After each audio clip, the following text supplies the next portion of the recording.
My Omega race was missing the background art.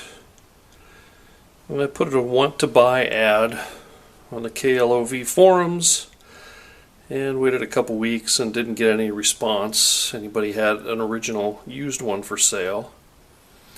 So I decided to give a try at painting one myself. I already had the measurements of the cardboard that goes in the background from one of my other Omega races that I used to have, as well as close-up pictures of the artwork. And I'm not really an artist, but I think I ended up with something that's going to look great behind the black light in the Omega race. I tested it when I had the splatter type stuff done before I did any of the round planets. So this is its final shape, and then I'll put it in the cabinet. These are fluorescent paints. They react to a black light. Got them off Amazon. They're from Richardson Art. Jack Richardson and Company. It was a pack of 6 colors for about $35. That was way more paint than I needed. For example, the blue, you can barely see. It's probably just right below where this label starts. The orange that I used the least of is, it's almost pretty much a full container.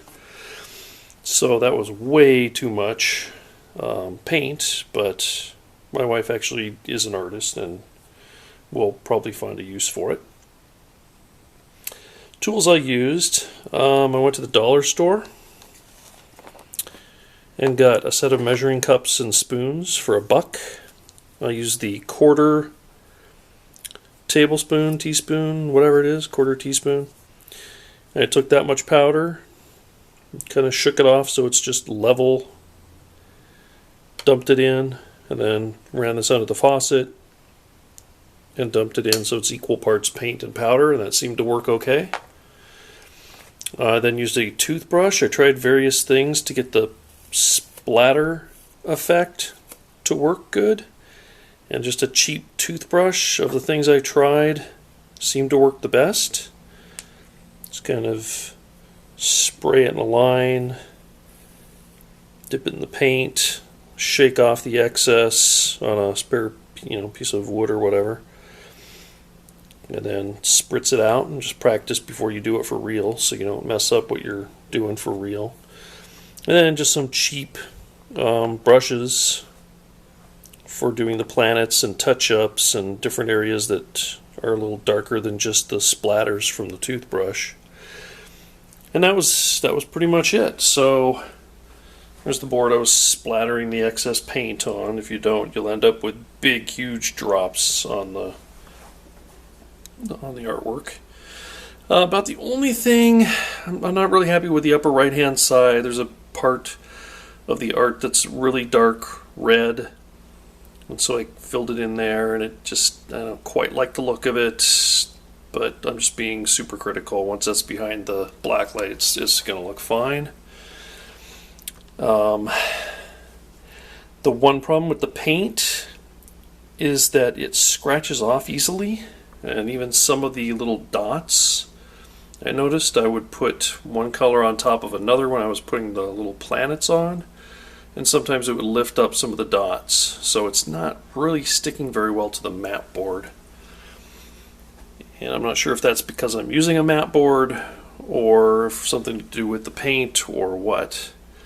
I think it'll be fine once it's in the machine. It won't get knocked around, so I don't think that the flecks will fall off just by themselves. The board I got, they were out of the solid core black all the way through, so it's black on one side and white on the other. So down at the bottom you might see a couple paper clips. There's a part that's actually stapled to the base above where the monitor is. Not the base, sorry, but it's stapled to a piece of wood that sits above the monitor. And so that part I folded under, and you could see the white showing through from the mat board because, like I said, it's like half black and half white together.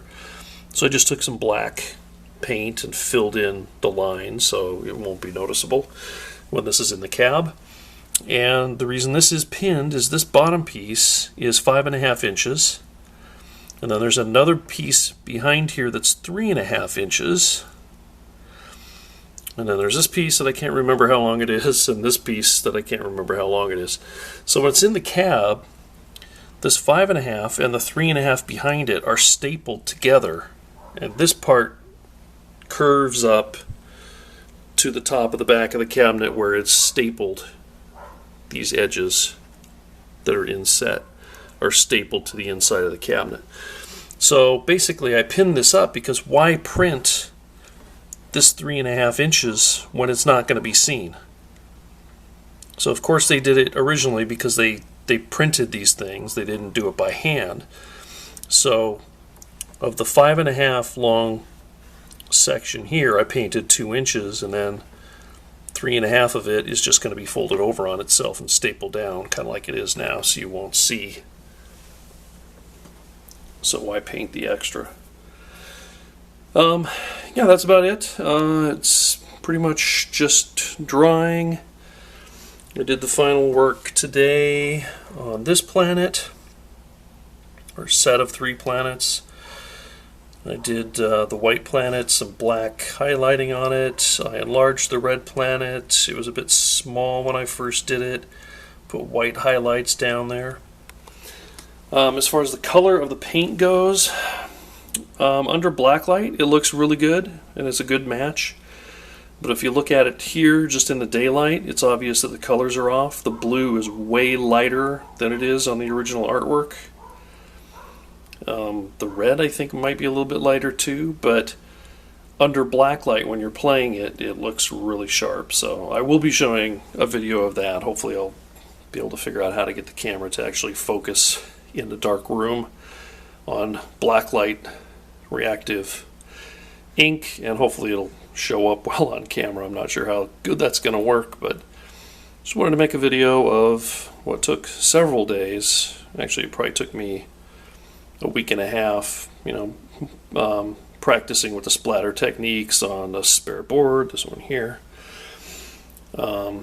doing different colors at a time so I had time for them to dry so they wouldn't smear into each other, and then going back and doing the planets, which took a couple different colors each. And so yeah, it was quite a long process, but really happy with the way it looks, and it's going to make the Omega race look so much better than what it is now with no background art at all.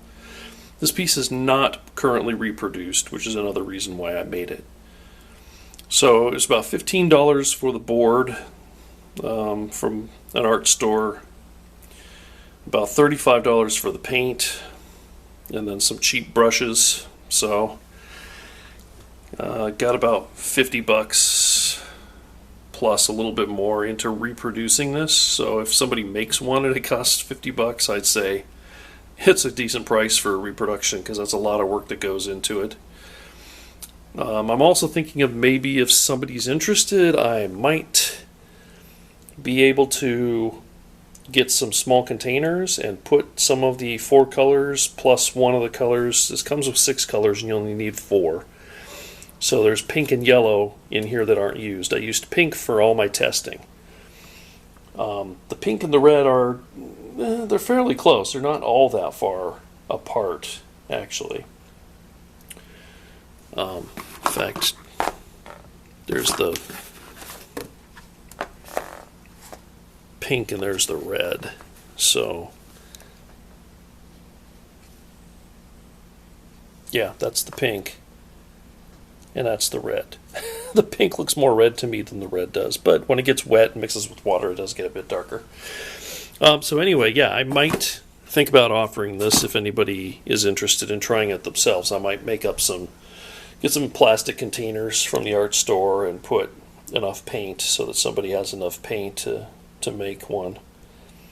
And maybe that'll let me recoup some of the money I spent on the extra powder paint that I'm not going to need. So yeah, next video hopefully will be this installed in the machine.